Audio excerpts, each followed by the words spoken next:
Ever turned around in a crowded room and caught someone already looking at you before you even consciously saw them?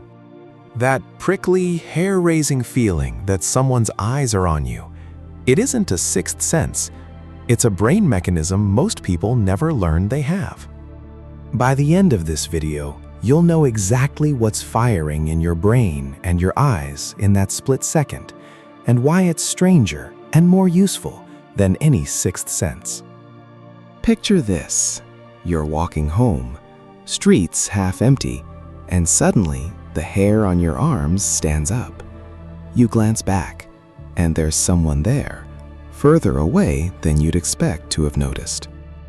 Or you're in a lecture hall, staring at your notes, and somehow you just know the professor's eyes have landed on you specifically, not the person next to you. Or maybe it's on a train, a stranger a few seats down, and you feel their attention land on you before your eyes have even scanned that far. This happens across cultures, across ages, in total strangers and in people who've known each other for decades. It's one of the most universal, unexplainable feelings there is, and that universality is itself a clue. The popular explanation: some kind of extrasensory perception, a sixth sense that lets you detect eyes on the back of your head with no visible signal reaching you at all. Biologist Rupert Sheldrake spent years testing exactly this, claiming thousands of trials proved people really can sense a stare from behind through some unknown channel he called morphic resonance, a kind of two-way projection between mind and vision. But when independent scientists dug into that data, the picture got a lot messier. Some meta-analyses found only a tiny, borderline significant effect. Others found almost nothing at all once methodology was tightened up. The researchers behind those analyses were candid about it too. They described a shortage of independent replications and a lack of real theoretical grounding. In their own words, at best, hints of an effect, not a confirmed discovery. Here's what's actually going on, and it's arguably weirder than ESP. Deep in your brain is a region called the superior temporal sulcus, and its entire job description is reading eye gaze. In lab studies using brain scans, this region reacts to someone's gaze within 150 to 200 milliseconds of seeing their eyes, faster than you can form a single conscious thought about what you just saw. And it doesn't treat every glance the same. It fires even harder for direct, mutual eye contact than for someone looking away, meaning your brain has genuinely separate wiring for looking at me versus looking elsewhere. That's not a vague feeling. It's a specific, measurable neural signature, tuned by evolution to answer one question as fast as possible. Is this creature's attention on me or somewhere else? But gaze-reading brain cells are only half the story. The other half is your peripheral vision, and it's far more capable than most people give it credit for. Peripheral vision is blurry, sure. Sharpness drops off fast the further something is from where you're looking. But its ability to track motion and judge speed is almost as sharp as your central vision. In other words, you don't need to look directly at someone to register that they just turned their head toward you. Your peripheral system is already flagging that motion as socially important before you've moved your eyes an inch. Studies on gaze discrimination push this even further, showing you can pick up whether someone's eyes are on you from several degrees off to the side, partly by reading the angle of their head, not just their eyes directly.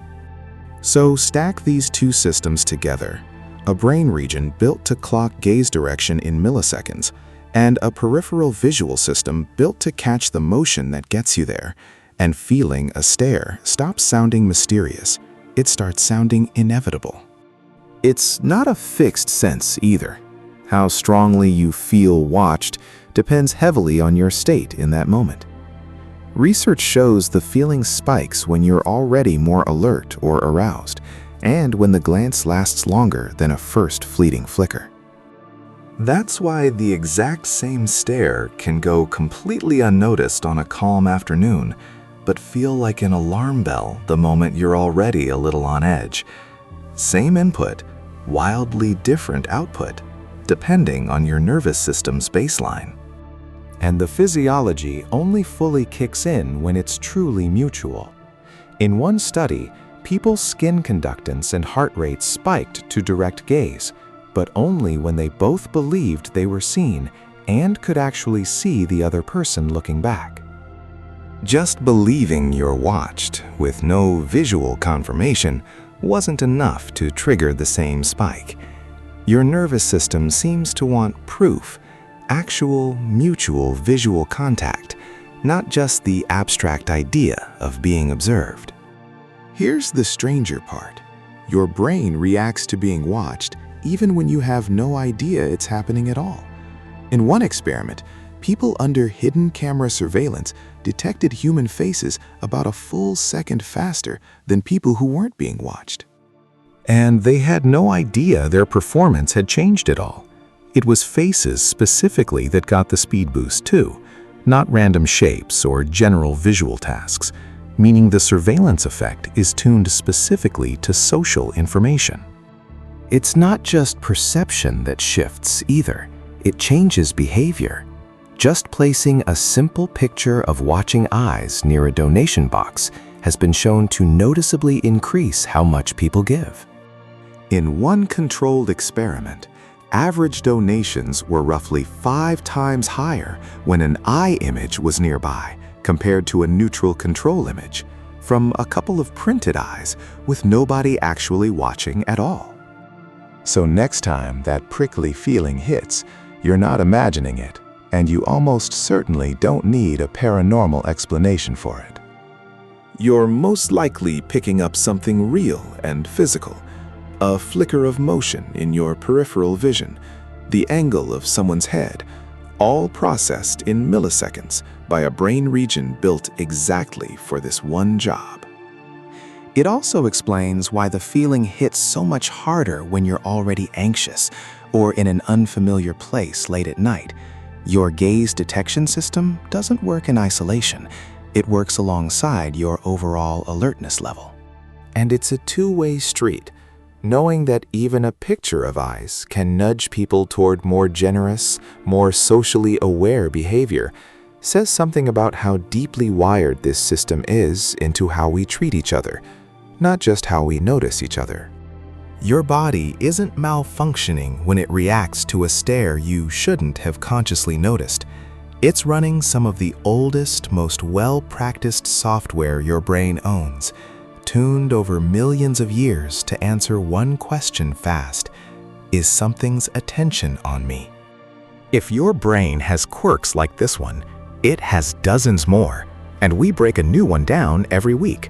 Grab the free Neuro Quirks field guide linked below for the short version of every glitch we cover, and subscribe so you don't miss the next one.